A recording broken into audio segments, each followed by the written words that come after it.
You're listening to Sox in the Basement, a production of the Broadcast Basement Limited, where every show is 30 minutes of good and comes from a basement bar on the south side of Chicago. Pull up a stool, pour a cold one, and join us right now for Sox in the Basement. Heard everywhere podcasts can be found, and always at soxinthebasement.com.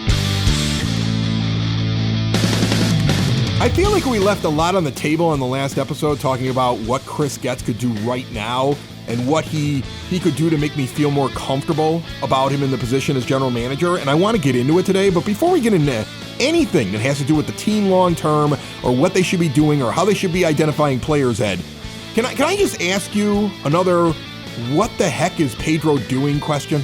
Oh, sure. Yeah, I was going to say we left a lot on the table because part of the table was under my fat rolls. So you just didn't see it there. You can hide a lot in there. You really can. Here's the thing. Corey Lee's up. He's one of the guys acquired who is going to be in the mix to be a catcher next year on this team. I don't know why Yasmani Grandal, who's old, getting older, lost his power, 8 home runs basically at this point in the year. I don't see. He may get to double digits. He may not. An OPS around 650 and an average around 230. I don't know why that walks back in the door next year if you're trying to compete in 2024 or even build for 2025. So I want to see the other catchers behind the plate catching, and I also want to see them in situations when we can learn a little bit about them and teach them something at the big league level. I want to see them get opportunities, and I don't understand why in a situation where you're looking for Lee to get a hit in a big moment, when you have a team that has absolutely no chance of making the postseason, and losses actually help you when it comes time to draft next year, why you would pinch hit for him. But then the very next day, you're upset because you didn't like the effort because he lost the ball and didn't run out and out at first base. Like, it's such a mixed message, and I don't even care about the thing. Like, look, if you think he didn't hustle or he screwed up, you're trying to teach him a lesson, whatever. That's your job as a manager.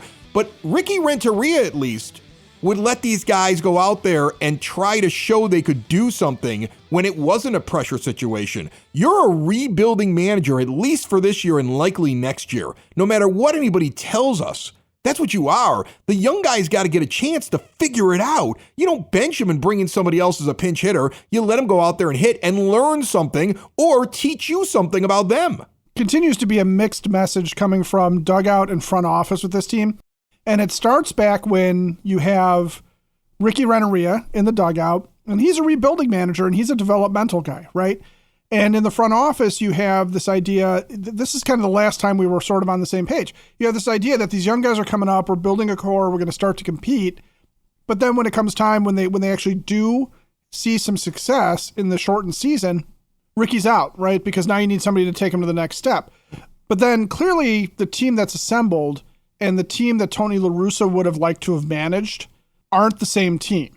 And now you go to Pedro Grifol, which supposedly is the manager for the team that you have, but I think is really hired because Rick Hahn overestimated how much veteran leadership and hustle this guy was going to have, and he was thinking this guy is going to be more about motivation, preparation. So it's entirely possible that Chris Getz is saddled with a manager right now who doesn't understand that he's a rebuilding manager or isn't prepared to be a rebuilding manager and thinks he's a guy that has to prove that he can win games even with a lesser staff, even though, like you said, at this point, for this season, it's lost. And that, I hope, is one of the things that we see Chris Getz do, is if he's going to sit there and say, hey, Pedro, I'm willing to give you another shot next year, but here's the deal. Right now, these are the guys that play. And these are not guys that I want to see in the lineup. And I don't want you pinch hitting for young guys in key situations. I can understand doing like a left-right split if you're going to do something like that, if you're going to sit there and platoon a guy. But yeah, you're right. Letting Corey Lee hit in that position is really, that's what we want to see. Even Ozzie, even when they were competing, frankly, I think Ozzie would let guys go out there and at least try and succeed and wouldn't have a quick leash on him. Thinking about, like, say, John Garland, who had always had a very quick hook.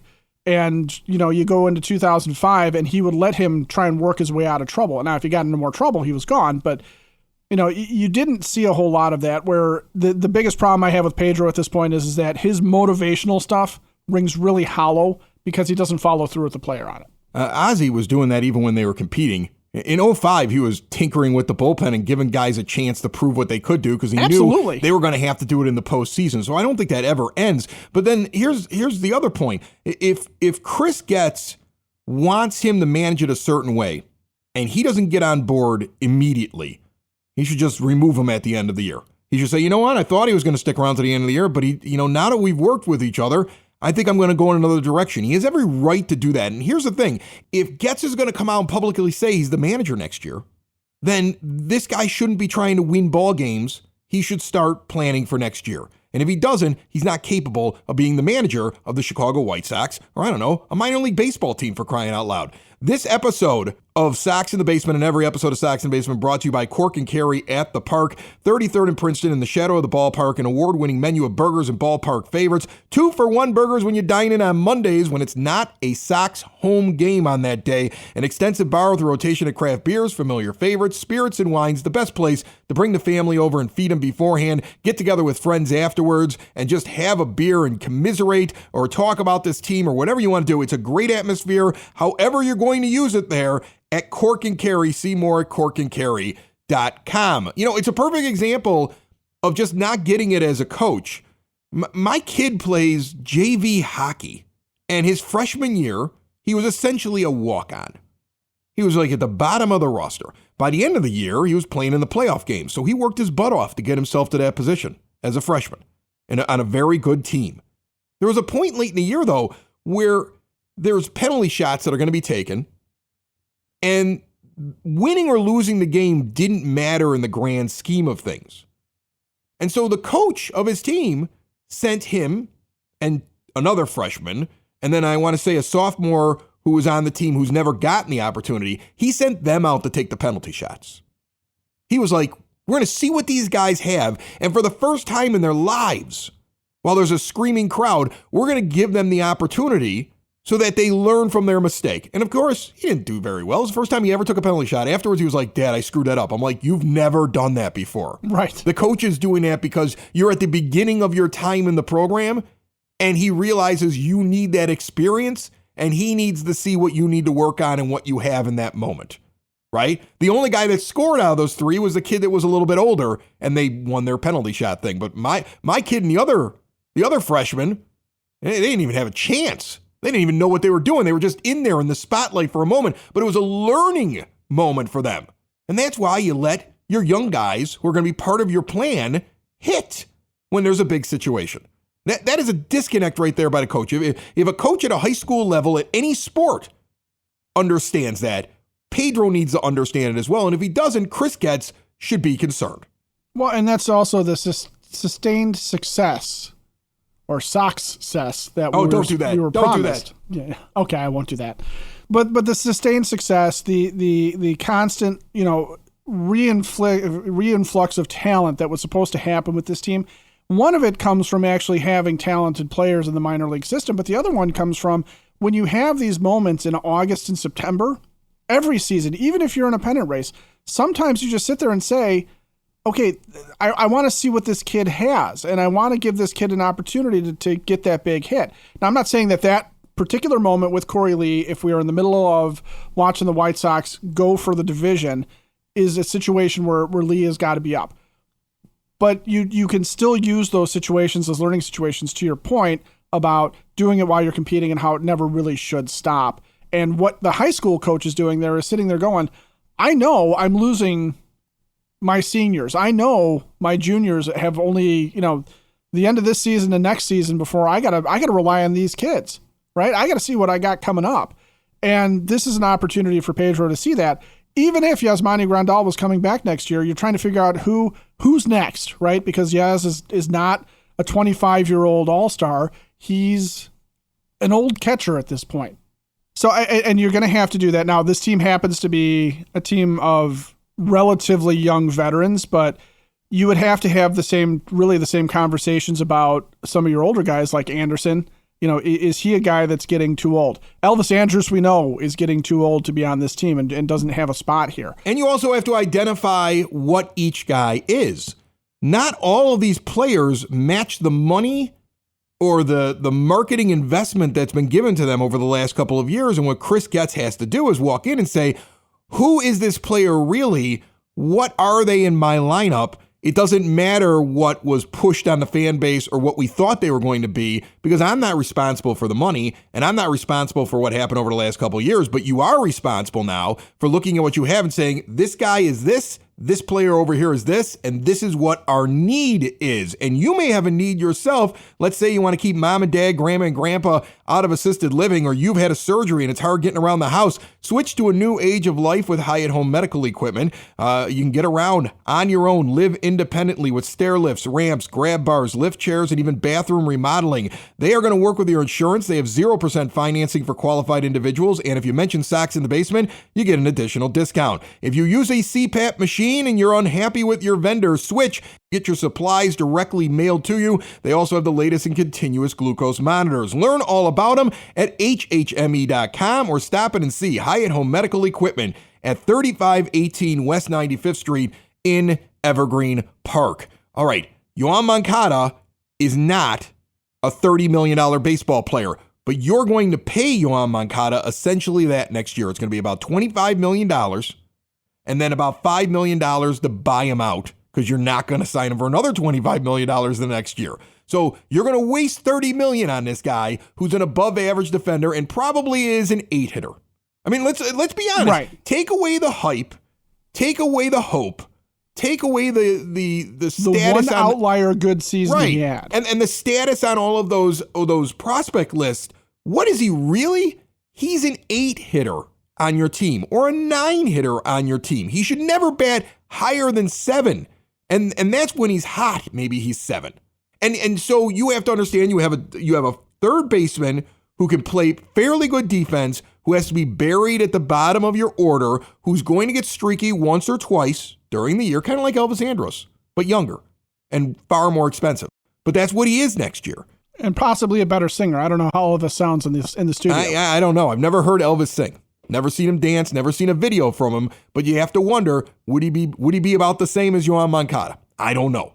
Like, you have to identify that and look at that and say, that's all he is when you're planning your team. If you're penciling him in with a significant role in the top 6 spots of your lineup next year, you will not win a lot of baseball games, and you're kidding yourself. And I was told that Chris Getz got the job because he already knows what the problems are. He's going to hit the ground running, and he's going to be able to make changes immediately, and he doesn't need to interview everybody, and he doesn't need to evaluate players. So he's got to be able to see that. And just like he's got to be able to see that, he's got to see something like Michael Kopech, probably not a starter. Probably a really good relief pitcher, probably not a starter. Probably not I mean, I think at this point the writing's on the wall as far as Michael Kopech.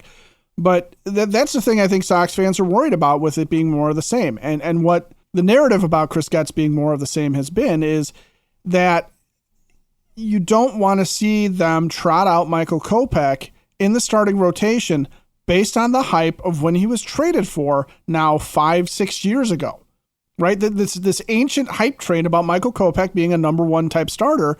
He's never shown it in the major leagues. He's had opportunities to show it, and he continues to falter. Yoan Moncada, for all of the Yoan Moncada apologists out there, it's not that he's not a talented guy. He's got some talent, but for whatever reason, he just has not shown to be the impact transcendent player that we were told as a number 1 prospect in all of baseball when the White Sox acquired him that he was going to be. And the one really good season that people point to is now an outlier amongst multiple seasons. So if you're looking at it dispassionately and you're forgetting what Rick Hahn told us, and we should all forget things that Rick Hahn told us. Because he was wrong. Even if Rick Hahn told me the sky was blue, I'm going to forget about it and say it's purple at this point. But forgetting the hype train, looking at what has Michael Kopech done in the major leagues, he's not very good, except when he's in the bullpen. He's got some talent there. Yoan Moncada, you're right. Yoan Moncada is not the 3-hitter on this team. He's not the 2-hitter. He's not a guy that you can count on to be consistent with the bat, to hit a lot of home runs, to steal a lot of bases. He can do all those things, but he does them in fits and starts. He's a streaky guy. He's not worth $25 million. You might be stuck with that, but you can still sit there and say, all right, you know what, either Yoan, prove it to me and work your way up the lineup, but you're starting this thing down at the bottom. You're starting as the 9-hitter. And if Chris Getz is backed into a corner with Yoan Moncada and sitting there saying, I don't have another option. I can't afford it until his money comes off the books, or we just don't have somebody ready or something like that, we're stuck with Yoan for another year. And I'm sure he's not going to say we're stuck with Yoan for another year. But he is. He's going to sit there and say, Yoan Moncada is part of this team for at least this year, and we'll see what happens when we go to pick up his option. But Yoan Moncada is going to have to prove himself. Yoan Moncada, Zach Remillard, Elvis Andrus. Line up their stats as of right now, their average, their on-base percentage, their OPS, their OPS plus. Just start lining it all up and look at them and how many games they played and everything. It's so starkly similar. And yet Yoan Moncada has been treated like he's something different. Two of those guys, you asked every White Sox fan, they would say that they don't really care if Remillard and Andrus come back. Right. Like nobody would get upset about it. And Moncada, though, somehow was always elevated by the organization to be something more than what he is. He's never going to be it. That's not what he is. If he proves you wrong, then you caught lightning in a bottle. But in the end, he is what he is. The organization, though, wanted Moncada to succeed so badly, they took a 30-plus home run third baseman who, sure, doesn't play defense as well as what Moncada does, but is hitting, close to 300 since he got to Miami and Jake Berger? And he's got over 30 home runs right now? Kenny Williams couldn't wait to get him out of town because of the light that he shined on the mistake that is Yoan Moncada.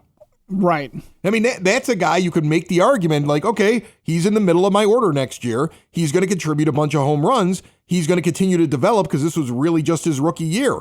You don't have that with Moncada. Moncada is what he is. He's the same as as those other two players. That's his value. That's all he is. You're just paying him like he's worth more. And the same thing goes for Anderson. Like, is he worth $14 million next year or whatever it's going to be? It's right around there, I think. He might be. He hit 240 to this point with a 580 OPS. And yes, he's shown some signs of life. He still only has one home run on the year. That's something that also has to be weighed. Like, if you had a better class out there of shortstops that you could go into free agency and get, I would say don't even pick up the option and spend the money on someone else. Give somebody a 1-year prove-it deal, or just grab a journeyman and stick him over there at short because you're just waiting for Colson Montgomery to get here. That's another question, like, what is he? I loved TA in his prime. I want the guy to succeed, even with all of his flaws and the warts that surround him. You want him to succeed. We're a better team when he's playing well and he's up at the top of the order. Is he that anymore? And the argument that Getz is going to have with himself in the mirror, because he's the only baseball voice. It's not Kenny and Rick arguing with each other while Jerry just slips his head into the office every once in a while and goes, but I got an idea myself that's completely different from what you two guys have. Supposedly It's just Getz. So he's going to have this argument with himself. He's got to look at this and he's got to say to himself, okay, what does it benefit us in 24 if he comes back? Even if he has a great year, will it get us into the postseason? Do we even have enough that we can spend in capital, and can I make other moves to improve this lineup so I do want to bounce back Tim Anderson and it's really going to matter? Or does it really not matter if he bounces back or not, and he's definitely gone the year after that? So it's time to just start changing the direction of this ship right now. And sitting there saying, thank you, Tim Anderson, for all the things you've done for this team. And we wish you well, and we hope that now in your dotage as a Major League Baseball player, because let's face it, Anderson's over 30. This is where it starts for those guys. That you want to see Anderson go somewhere where, and if and have success, right, and be part of a playoff team and do that, especially if the White Sox aren't going to be that next year necessarily. But again, to your point, if you're sitting there going, hey, look, I can do this, and this, and I think I can put together a roster that, based on what the Twins are and what the Guardians are, and the rest of the division, we've got, even as flawed as we may be, we've got another puncher's chance next year while we're developing guys to do this. So maybe I will gamble on TA coming out smoking hot, being the TA of old, competing for a batting title early on in the season, and bringing us closer to the promised land of getting back in the playoffs and having kind of like what's going on the north side, where a team that's really not expected to compete, Tim Anderson becomes Cody Bellinger. What the Cubs are getting out of Bellinger this year. Yeah, all of a sudden there's kind of like the bounce back, and it's the rejuvenation, and it's the knowing that I'm going to be a free agent next year, and I can't wait to get out there and just prove it because I'm not done with my career. Like, yeah, you might actually. And get I'm that. going to get exciting baseball out of the way for these fans, and we're going to bring this team closer to the playoffs than they've been.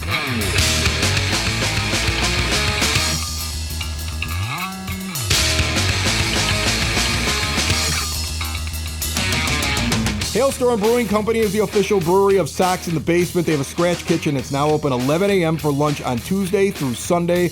The smoked wings are the best thing on that menu, but everything on it is really good. They have shareables. They have things that can be for meals. You get out there, they have specials during lunch. It's a great place to get together. It's a big German beer hall. It's got the entire brewery working all day long, and the tap room has been upgraded recently. The outdoor patio is great with the fire pits. They get live music on the weekends. This is a brewery you want to visit if you're going beer hunting. They have a lot of selections, and they're always changing it up over there. Their brewer, Will Turner, is one of the best on the south side, if not in all of Chicagoland. Tinley Park, 8060 186th Street, right off of 80th Avenue. You can see more at hailstormbrewing.com. Now, here's the thing. When I look at this roster, and it's hard to look at.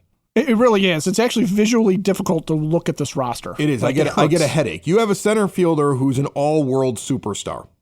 And it's going to be right there in the middle of your order. That's a benefit that you have. And might actually still have some room to ascend. Yes. You have a left fielder who's a professional baseball player. For whatever his flaws are. And who is what he is, but that's fine. He is. I mean, he drops a ball every once in a while out in the outfield, and he's going to be, slightly above average hitter. But he's signed now for the next 4 years, and he's not your problem. You have plenty of other problems than Andrew Benintendi. You have an Eloy Jimenez, who this is probably it, right? Like, if he's healthy, he contributes. If he's not healthy, who knows? I don't know what he is. If somebody came along and offered you something for him and you were like, you know what, I think I can remake this team and we can get things going really quickly with a quick turnaround, maybe you move on from him. But he's at least a middle-of-the-order hitter. So I've named 3 guys that are going to bat in your top 5. Somewhere in the top 5 spots of your order, you've got 3. And then I would put Vaughn in the 6th spot. Andrew Vaughn is another one that's an interesting one because this was the offensive savior that was going to come up through the draft. And to this point, he has struggled. I think when you're talking, I think he's the poster child for why you have to cast a weary eye towards Chris Getz in some ways. But he didn't get a chance to develop him. Well, that's my point, is that when you're looking at Chris Getz and saying he didn't develop anyone, he's really left with the guys that are at the bottom of the barrel in terms of talent or have major holes in their game or flaws, because the guys that are the first and second round picks, Rick and Kenny would just rush them right on up and through and not give anybody an opportunity in the minors to really spend time with a guy like Andrew Vaughn. And so when we're sitting here, we're still waiting for Vaughn to arrive. Now, a few seasons in, that's where you start to get into this he is what he is kind of a thing. And is he going to develop 40 home run power? I don't know. It's not looking like that. I would say he probably tops out as a 25 home run a year guy. Is he going to be a 300 hitter? He might hit 270. I think he might be. I think he might be Andrew Benintendi with 20 home runs. He might be Andrew Benintendi with a little bit more power, and he might be able to develop a little bit better in terms of being able to take a pitch, work the count, and be productive. Maybe a little higher on base percentage. Right, and he may work himself from being a 6 hitter into being one of your top 5 guys in your lineup. But I don't think he's ever going to be like this. He's not Paul Konerko 2.0. No, he is not. But what you are missing then is you don't have anything at catcher. You're missing at least 2 top 5 hitters in your lineup. You have no catcher. You don't have a catcher. Right, you haven't figured out second base. You aren't sure what you're doing with Anderson at short. Oscar Colas, show me something. I'm still waiting. Obviously, you are a spectacular AAA player and is overmatched right now. And you could say jury's still out. You don't know what he's going to be, but you want to know what you're doing in 24? I'm not counting on that guy. No, that's the flip side of it too is, Getz may not be able to send Andrew Vaughn back down. You may not be able to unring that bell, but if I found out coming out of spring training next year that they're sitting there going, Oscar Colas is going to spend most of this year in the minor leagues working on like these 5 things, and we'll see if he ever comes up, I wouldn't be sad because I've seen him. You're right. I've seen him look completely overwhelmed and overmatched in the majors. Right. And then you have a starting pitcher in Dylan Cease, who's probably more of a 2 than a 1, who has fallen off this year. And, and even if he gets good again, remember, Scott Boras is his agent. You've only got a couple of years. And then he's going. Before he becomes really expensive. And you don't have anything else really that I'm excited about in your rotation. So you have to completely rebuild your rotation. And this is why I think I've really noticed this. Since getting the job, Chris Getz has stopped saying compete in 2024. We're going to get better. And then we're going to get better beyond. I've heard him say things like that. Well, and that's a goal. Be better next year. And that's a good thing, because I'll tell you something. You have to realize. Well, you couldn't be worse. There's so many holes in the roster that, like, it's not, unless Jerry's spending, which he said he isn't. Okay, there's so many holes in the roster, and that's why at this point, stop playing guys that aren't going to be on the team anymore. Get together with your manager. Make sure he understands which way the ship is pointing and which way you want him to steer it. And if he starts doing his own thing, or he just isn't mentally capable to keep up, replace him.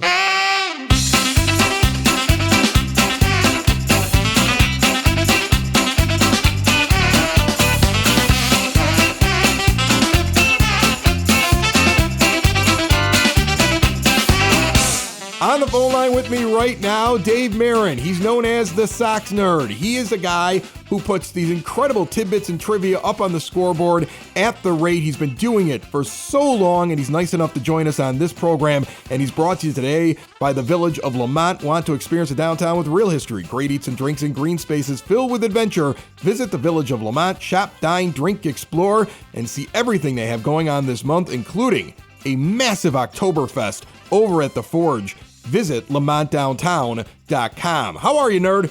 Fantastic, Chris. How are you? I'm hanging in, buddy. What do we got? Chris, let's talk Timmy, shall we? I think I have a way to return Tim Anderson to his former greatness. Somehow, TA has to be convinced that every team he is facing is the Detroit Tigers. If only hypnotist Harvey Mizell, who was enlisted by the 1983 winning ugly White Sox, were still around. Anderson emerged from the weekend hitting .352 in his career against the Tigers. Among players with at least 228 at-bats against Detroit, only the great shoeless Joe Jackson at .389 has a higher Sox average versus the Tigers than TA. In terms of overall history, Anderson ranks fourth all-time in average against Detroit behind shoeless Joe, Wade Boggs, and George Sisler. Among those he is ahead of are Gehrig, Carew, Speaker, and Ruth.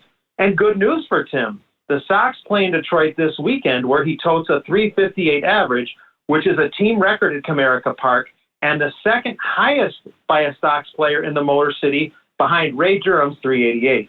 A strict diet of lefties would help Anderson, too. His .327 average against southpaws is second in Sox history to Frank Thomas's .331 in the complete records era, which dates to 1954. TA has been consistent with both of these splits. He has hit at least .318 versus lefties in 7 of his 8 seasons, and he's hit at least .397 against Detroit in each of his last 6 campaigns. And a little something on Miguel Cabrera, who played his final game in Chicago on Sunday. Miggy played his first game at Guaranteed Rate Field in the first National League game at Guaranteed Rate Field. On September 13, 2004, the 21-year-old Cabrera was 1 for 3 in the Florida Marlins 6-3 win over Montreal in the first of 2 games moved to then-named U.S. Cellular Field because of Hurricane Ivan in Miami. The next day, Cabrera hit the first of his opponent record 26 homers in the Sox current home. My zinger? With 13 steals in 14 attempts, Andrew Benintendi has an outside shot at leading the American League in stolen base percentage.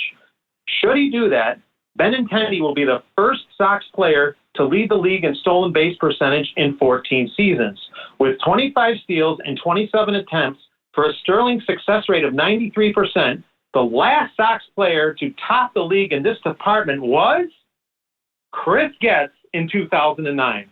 That's it. More than you wanted to know about TA, lefties, the Tigers, Motown, Miggy, and stolen base percentage.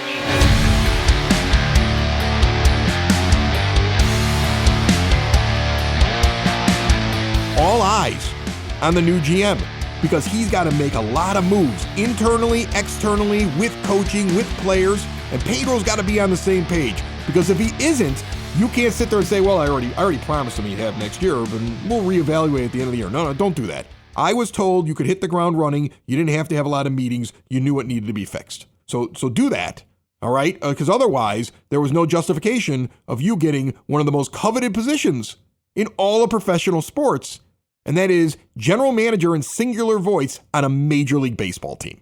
Yeah, forget what franchise. There's millions of people who would take that job for any franchise, even one that has, frankly, that has watched their reputation fall as fast as the White Sox. But this is all we can do is hope that Chris Getz is what he's been described to us as, right? And based on what we've talked about today, I mean, if you think about it, this roster that we were sold a bill of goods on and told was a World Series caliber roster. You and I have just spent in the last half hour, even slightly less than that, going over it and realizing that if next year you had Luis Robert, Andrew Benintendi, Dylan Cease, and a completely different cast of players, like everybody else on the roster had completely turned over, we wouldn't be shocked or dismayed by that because you don't have anybody else to hang your hat on beyond the professional left fielder, the all-world center fielder, and the guy who's probably a 2 or 3 in your rotation. Sox in the basement. Sox in the basement. Sox in the basement. Sox in the Basement. Heard everywhere podcasts can be found and always on soxinthebasement.com.